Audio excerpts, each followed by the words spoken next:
Well, I've got with me now Bill Wirtz, a contributor to Young Voices. And good to see you, Bill. So, taking Young Voices, is this a victory? Is Emmanuel Macron's victory a victory for young people in France? Not entirely. I would say that many young people are still frustrated. If you see the rate of people who abstained in this election, people who put in blank ballots, many voters, and especially young voters, are frustrated with the political system.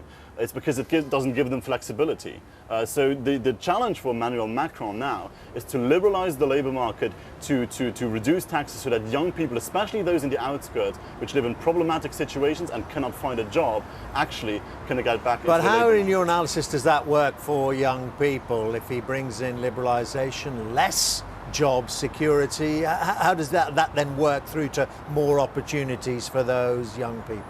Well, the system that we have in France now is very restrictive. It doesn't really help people. It's a system that has been in place for many years, and it claims to protect people, but actually the labor code and the labor laws and the regulations are actually restraining people from getting into the labor market. Now you could say, well, if we increase the minimum wage, it's actually going to help people. But what we don't see is the people who cannot get work by this increased legislation. How long has he got, though, with the young? I mean, I've been reading there are some astonishing statistics to British people, certainly about the number of young people who are unemployed and about the number of young people who say they are willing to engage in some form of social action, uprising even, if things do not improve for them in France. Well, that's difficult to say at this point. It would definitely be problematic if Marine Le Pen had gotten through, because many young people oppose her views, because she's against the European Union and she's against immigration. Are French people on the point of uprising? I wouldn't say so at this point.